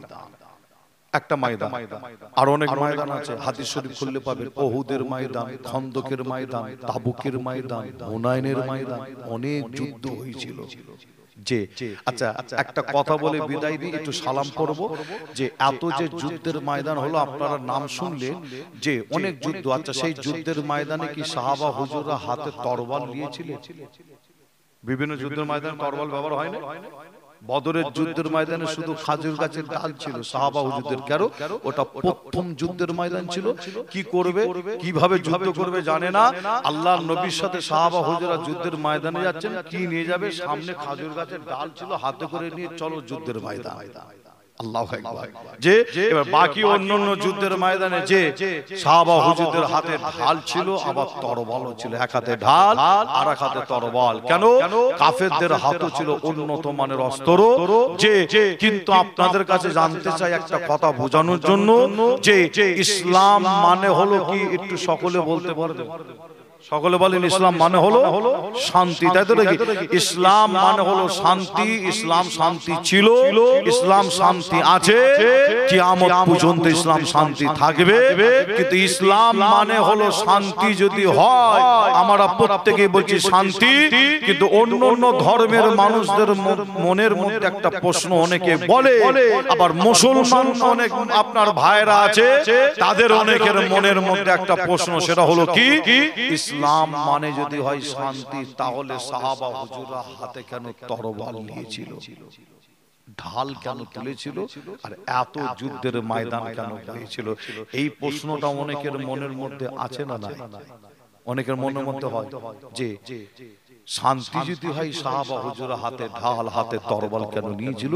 কেন ওহুদের যুদ্ধ, বদরের যুদ্ধ, খন্দকের যুদ্ধ, তাবুকের যুদ্ধ, হুনাইনের যুদ্ধ কেন হয়েছিল? আমি আসিম বিল্লাহ সিদ্দিকী যে আপনাদের একটু বলে যাই, যাতে বুঝতে সুবিধা হয়। আমি খুব সহজভাবে একটু বলি। সেটা হচ্ছে কি, কোন কিতাবে কোন বইয়ে একটা প্রমাণ কেউ কিয়ামত পর্যন্ত দেখাতে পারবে না। চ্যালেঞ্জ করে গেলাম, কি দেখাতে পারবে না? আমাদের নবী সাহাবা হুজুরগণদের নিয়ে, আল্লাহর নবী সাহাবা হুজুরগণদের নিয়ে আগে বেরে কোন জায়গায় যুদ্ধ করতে কি গেছে। একটা প্রমাণ কেউ দেখাতে পারবে না। কি প্রমাণ? আমাদের নবী সাহাবা হুজুরগণদের নিয়ে আগে বেরে কোন জায়গায় যুদ্ধ করতে গেছে, এই প্রমাণ একটা কেউ দেখাতে কি পারবে না। তাহলে যুদ্ধগুলো হয়েছিল কখন?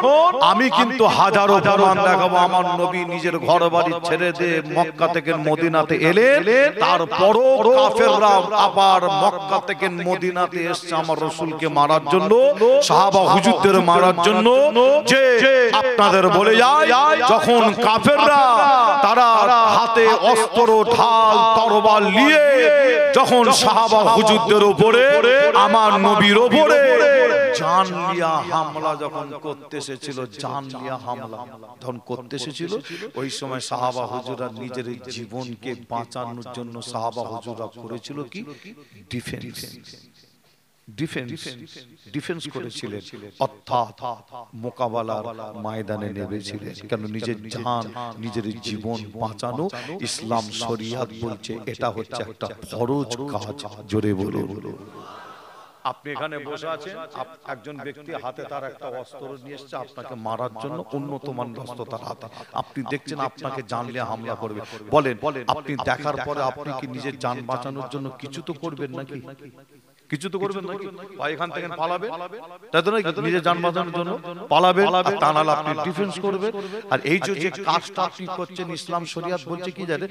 আপনি আপনার নিজের জান বাঁচানোর জন্য যে কাজটা করছেন, অর্থাৎ জান বাঁচানোর কাজ হচ্ছে একটা ফরজ কাজ। জোরে বলে বলে। আর আমার নবী সাহাবা হুজুররা তারা নিজের জানকে বাঁচানোর জন্য ডিফেন্স করেছিলেন।